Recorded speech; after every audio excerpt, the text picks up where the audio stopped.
ये हमारी कौम के सरदार हैं। अगर ये इस्लाम कबूल कर लेते हैं तो सभी इस्लाम कबूल कर लेंगे। कैसे हैं आप सरदार? हमने आपको देखा था, आप दूर खड़े थे। आपसे गुजारिश है कि आप हमारे पास आइए। वल्लाही अबू उमामा, अगर तुम मेरे रिश्तेदार न होते तो ये जुर्रत कभी ना करते। क्या तुम लोगों को बहकाने आए हो? क्यों लेकर आए हो यहाँ?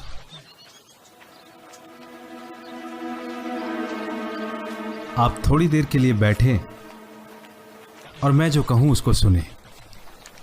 पसंद आए तो ठीक, और अगर आपको अच्छा ना लगे तो आप उसको वहीं छोड़ दें।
क्या अभी नहीं है?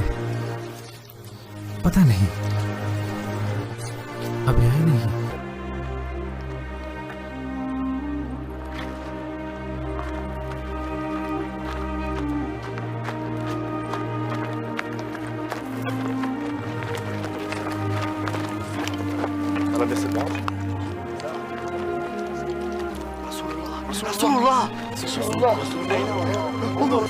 वो देखो आ गए। उनके साथ कौन है? उनके चचा अब्बास इब्न अब्दुल मुत्तलिब। औस और खजरज के लोगों, वल्लाही हम इनके हामी, मददगार और मुहाफिज हैं। लेकिन इन्होंने आपको चुना है और अपने सहाबाओं के साथ आपके यहां आना चाहते हैं। तो अगर तुम इनकी पूरी पूरी हिमायत और हिफाजत कर सको, जैसे कि तुम अपने बीवी और बच्चों की करते हो, तो आगे आओ और बैत लो उन हुकूक पर जो अल्लाह और उसके नबी ने फरमाए हैं। और अगर नहीं तो अभी साफ साफ जवाब दे देना।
यथरिब की हिजरत हबशा की हिजरत जैसी नहीं है। मोहम्मद और उसके सहाबा अजीम मुल्क की तरफ हिजरत कर रहे हैं, जो कि उनसे कुछ दिनों के फासले पर मौजूद है। वो अरबों की ऐसी अजीम कौम से जुड़ने जा रहे हैं जो हरम की वजह से हमसे हमेशा हसद रखते हैं, और वो हमेशा अपने आप को हमारे बराबर का जानते हैं। हालांकि वो यमनी अरब हैं और हम कहलाते हैं मुदर। आपसे इख्तिलाफ होने की वजह से हमें उनसे कोई खतरा नहीं था, लेकिन मोहम्मद की निगहबानी में वो लोग फिर से इकट्ठे हो जाएंगे। अल्लाह ती वो बहुत ही बहादुर और शानदार लड़ाके हैं।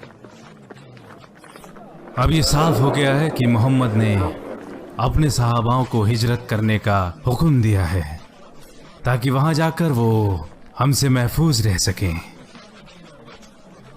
तो फिर सोचो कैसा होगा कि वो सारे यथरिब रवाना हो जाएं और फिर इस जमात की क़यादत करेगा मोहम्मद, और ये सब उसी का ही हुक्म मानेंगे। और क्या होगा अगर औस और खजरज के लोग यथरिब से यहाँ आएंगे तुमसे और तुम्हारे बच्चों से जंग करने के लिए? तो फिर अगर हम सारे मुदर से मदद की उम्मीद रखेंगे तो वो कहेंगे ये तो तुम्हारे ही लोग हैं जो इकट्ठे होकर आए हैं दीन के लिए और जिनकी क़यादत करता है मोहम्मद। इसके अलावा हमारी तिजारत का क्या होगा माशरा कुरैश?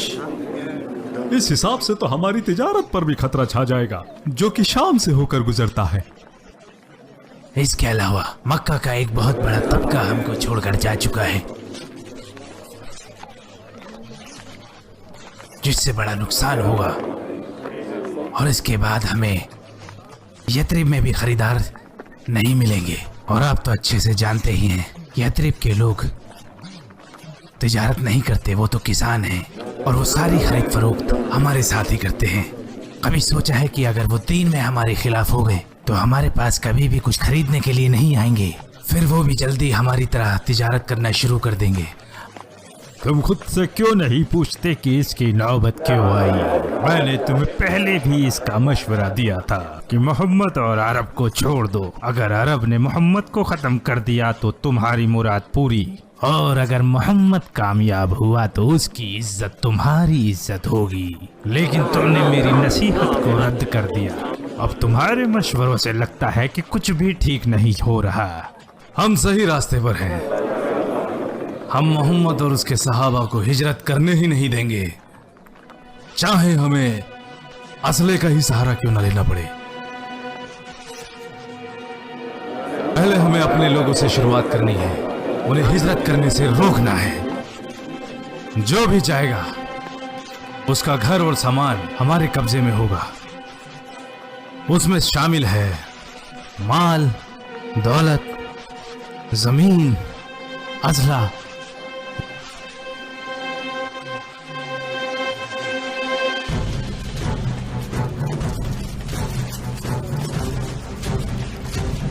तो तुमने क्या सोचा मैं तुम्हें हिजरत करने दूंगा? हमने आपका क्या बिगाड़ा है? मैं अपने दोनों बेटों को बंटते हुए नहीं देख सकता। अगर ये मेरे साथ रहता तो मैं तुम्हें जाने देता, लेकिन तुमने इसे भी बिगाड़ दिया। अब तुम मेरे साथ हो, मेरी हिफाजत और निगरानी में। पता नहीं आगे किस्मत में क्या लिखा है, और फिर मैं तुम्हारे साथ आकर बैठ तो सकता हूँ। हमें एक दूसरे का साथ पसंद है, लेकिन आप झूठ को फैलाने के लिए खुला घूम रहे हैं और हम हक पर होकर भी जंजीरों से बंधे हैं। लेकिन तुमने ही तो कहा था कि तुम्हारे और तुम्हारे खुदा के बीच में कोई रुकावट नहीं है, तो इससे क्या फर्क पड़ता है कि तुम आजाद घूमो या जंजीरों से बंधे हो?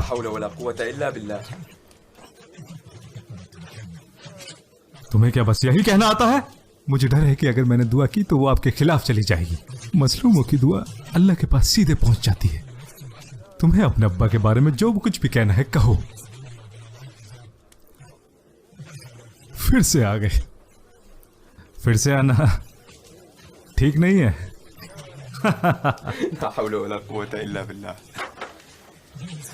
मैं अल्लाह से दुआ करूंगा कि वो मेरे अब्बा को हिदायत दे। हाँ, उनके लिए दुआ करो।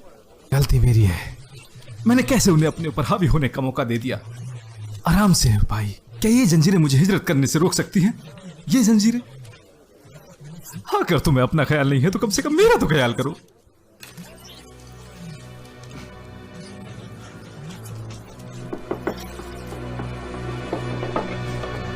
क्या आप हिजरत के लिए तैयार हैं? हाँ, हम दोनों भी आपके साथ जाएंगे, मगर हम दिन की रोशनी में नहीं जा सकते। अबुल हाकिम हमें देख लेगा। ऐसा करते हैं, किसी महफूज जगह पर मिलते हैं। आपके भाई सलमा कहाँ हैं? मैंने सोचा उसको अबुल हाकिम के पास ही छोड़ देते हैं ताकि उसे कोई शक ना हो।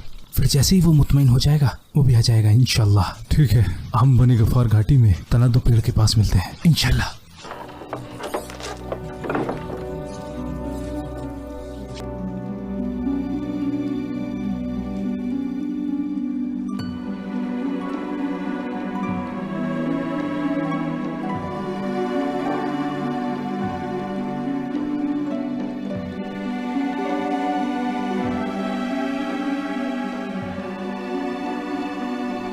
कितने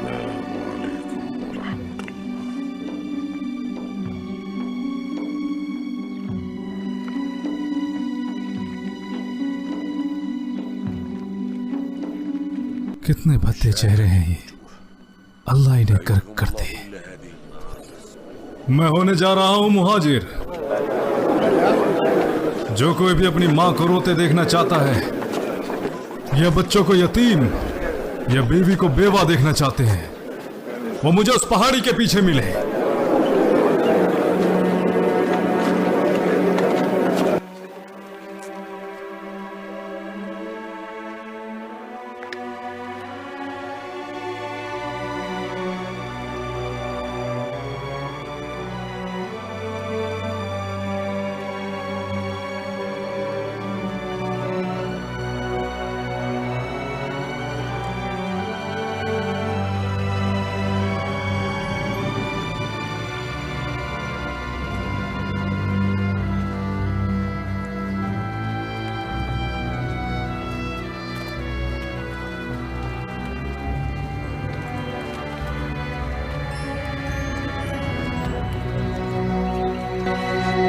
वल्लाही तुम्हें पहले से इल्म था, लेकिन तुमने मुझसे छुपाया।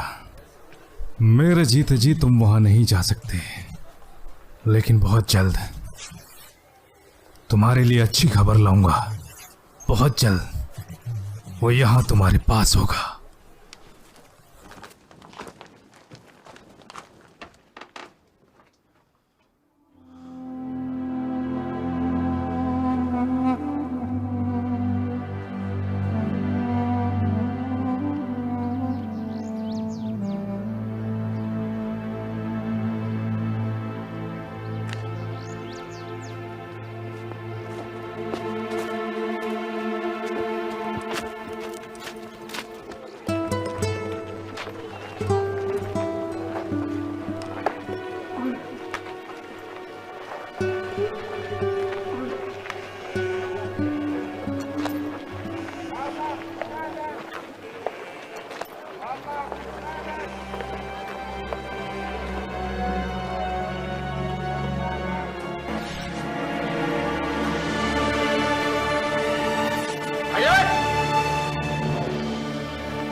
अब तुम यहाँ क्या लेने आए हो?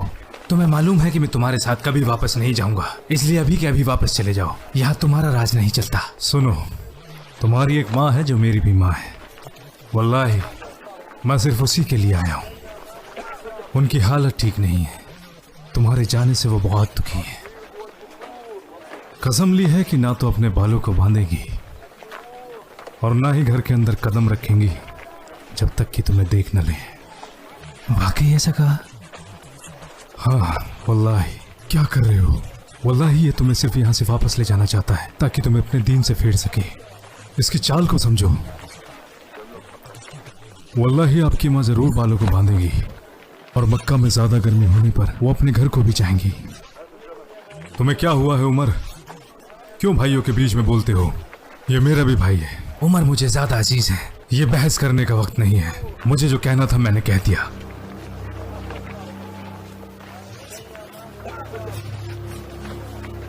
वो मुझसे बहुत ज्यादा प्यार करती हैं। मुझे जाना ही होगा ताकि उनकी कसम पूरी हो सके, और फिर मैं लौटते वक्त वहां से अपना माल भी ले आऊंगा। अगर माल की बात है तो आधा ले लो, लेकिन वहां मत जाओ। मैं जाऊंगा और बाकी सब अल्लाह पे छोड़ता हूं।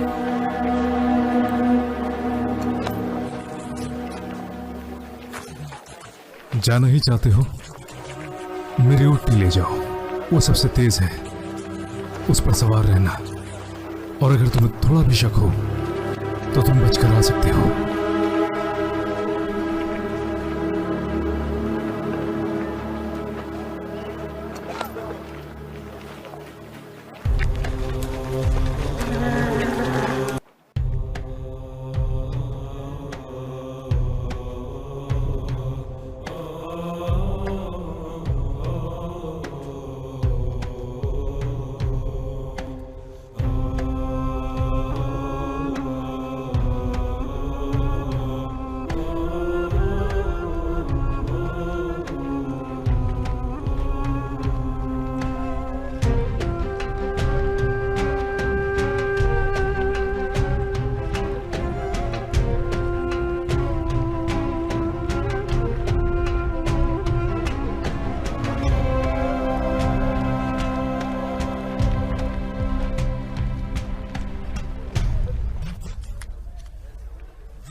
क्या मैंने झूठ बोला था?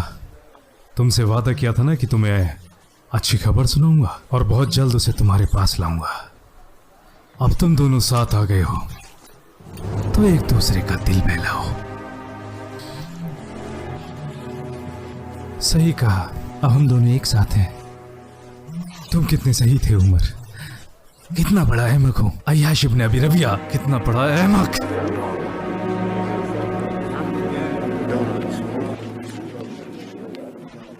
मैं तो कहता हूं कि उसे जंजीरों से बांध देते हैं। ना, उसे जिला वतन करते हैं। इनमें से कुछ भी सही नहीं है। तो तुम क्या मशवरा देते हो अबुल हाकम? मेरी राय में हर कबीले से एक एक नौजवान को लिया जाए जो हमारी तरह ऊंचे खानदान से हो। फिर हम हर एक को तेज धार तलवार देंगे और फिर उसके बाद हम एक साथ मिलकर हमला करेंगे। वहां वो उसे कत्ल करेंगे और यहां हमें छुटकारा मिल जाएगा। उनका खून तमाम कबीलों में तकसीम हो जाएगा।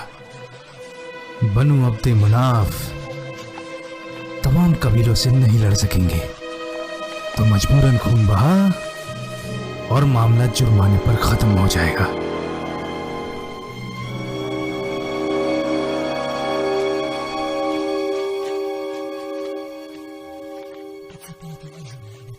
बाहर सब कुछ साफ है अब्बा जी। तुम दोनों जानते हो मैं रसूलुल्लाह से कहां मिल रहा हूं।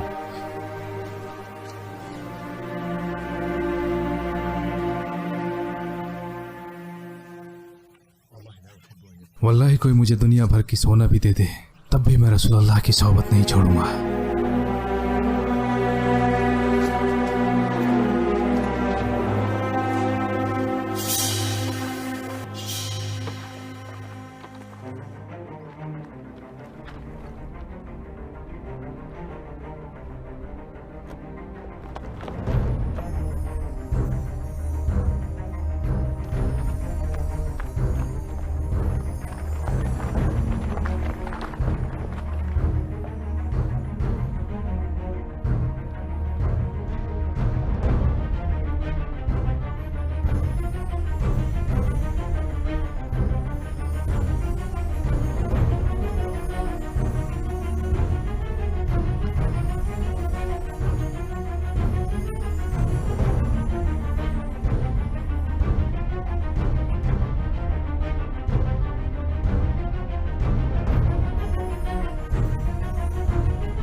जब तक बाहर ना आए इंतजार करो। मुझे लगता है सुबह होने ही वाली है।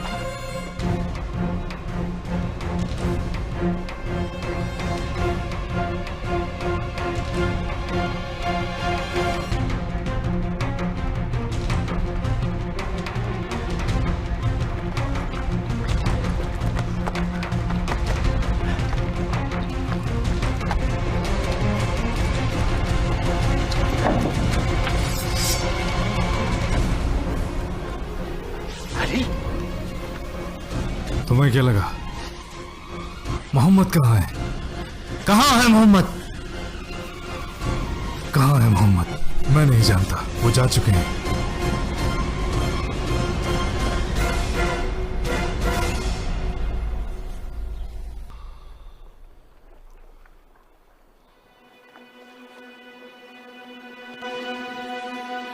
तो तुम उनकी जगह सो रहे थे?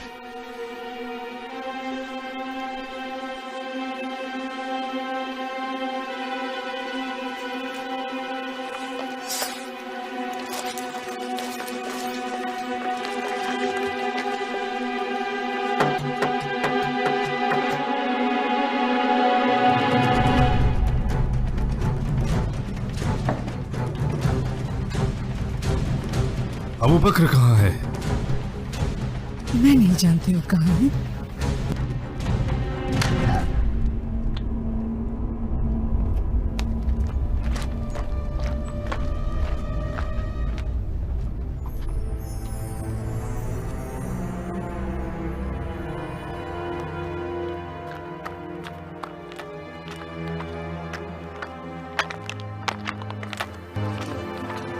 आपको आते तो किसी ने नहीं देखा?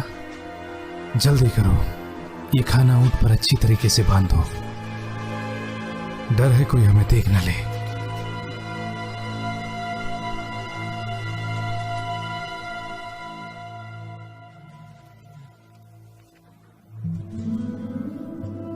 मैं तो बांधने के लिए कुछ लाना ही भूल गई। क्या आपके पास कुछ है?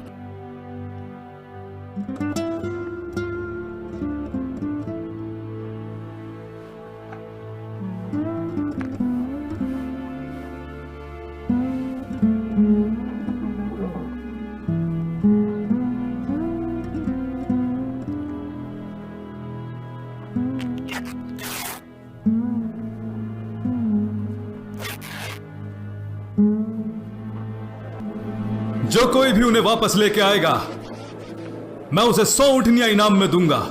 सुना तुम लोगों ने? 100 ऊँटनियां, 100 ऊँटनियां, हाँ 100 ऊँटनियां।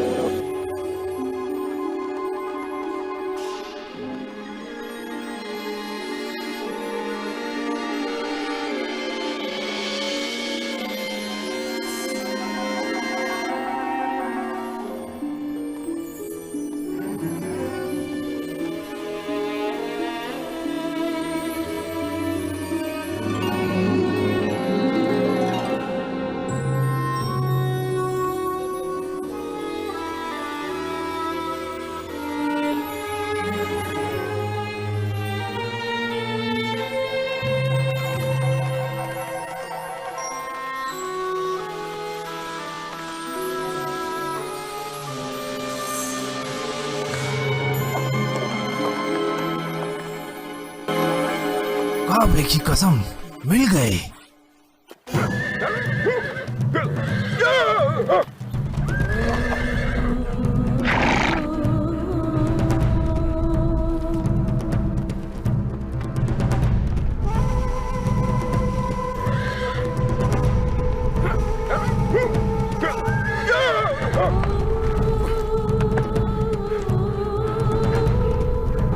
इन्हें नुकसान नहीं पहुंचाया जा सकता। मेरी बात सुनो।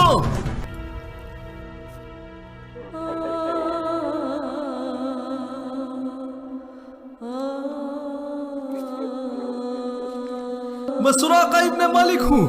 वल्लाही तुम्हें मुझसे डरने की जरूरत नहीं है। मैं आप लोगों की मदद करना चाहता हूं।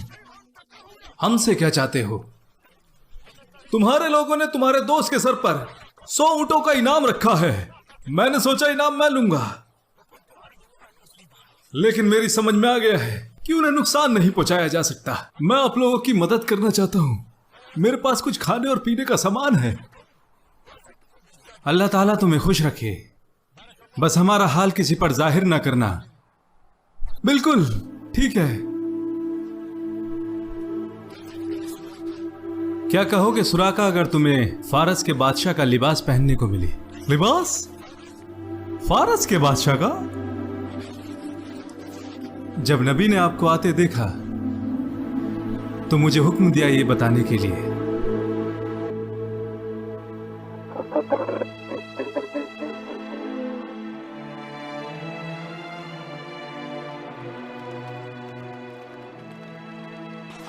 सुनो, मेरी आंखों से कोई बचकर नहीं जा सकता।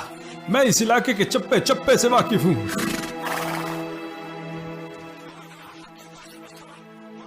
यहां कुछ भी नहीं है। मेरी मानो, वापस चलो।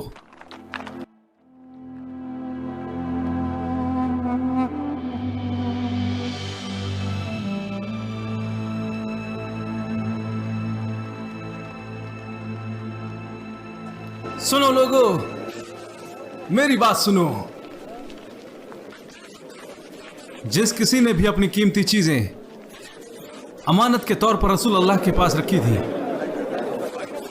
वो मुझसे आकर मिले, मैं उनकी अमानत वापस कर दूंगा।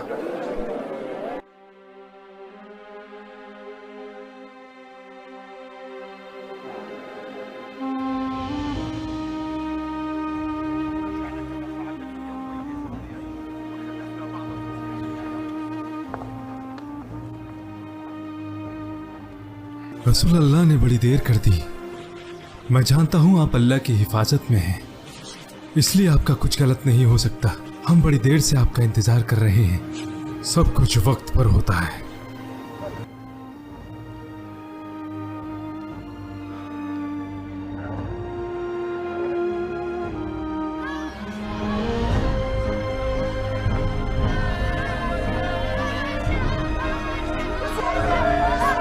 देखो रसूल अल्लाह आ गए।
उमर, उमर,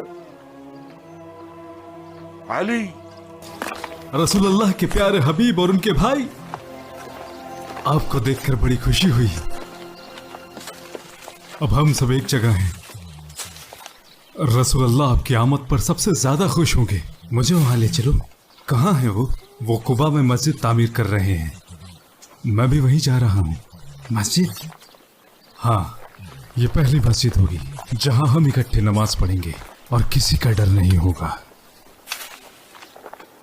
यथरिब कब तशरीफ ले जाएंगे? कल या शायद अगले दिन। शायद अल्लाह की मर्जी है कि जब आप यथरिब तशरीफ ले जाएं तो साथ में आपके भाई और प्यारे हबीब अली हों। आपके पैरों को क्या हुआ? क्या आपको कोई सवारी नहीं मिली? अल्लाह मेरे साथ था और मैंने पैदल ही सफर तय किया। अल्लाह आपको सलामती दे। अल्लाह हमारा निगहबान है।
रसूलल्लाह, आप हमें मेहमान नवाजी का मौका दीजिए। क्या आपने सुना नहीं रसूलल्लाह ने क्या कहा? ऊँटनी को अकेला छोड़ दीजिए, उसे हुक्म दिया जा चुका है।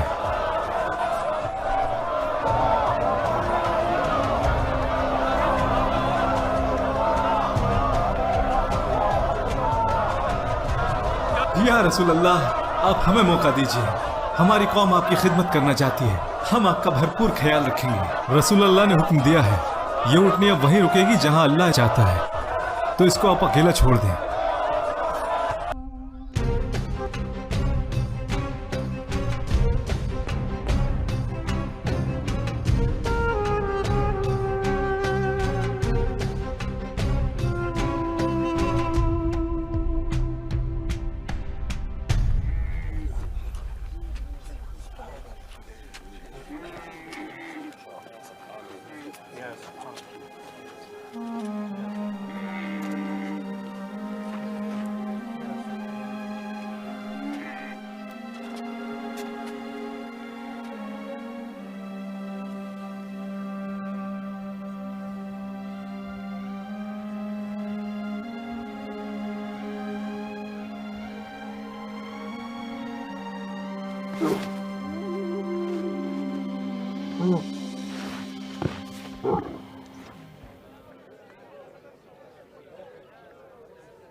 ये मेरा घर है रसूलल्लाह, जहाँ ये बैठी है मेरा घर है। आप मुझे खिदमत का मौका दीजिए।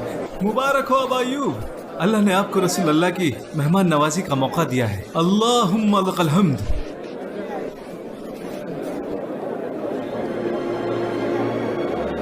नबी की आमद बहुत मुबारक हो अबू हुबाब, तुम्हारे भी नबी हैं। हमारा उनसे कोई सरोकार नहीं, यहूद से नहीं है।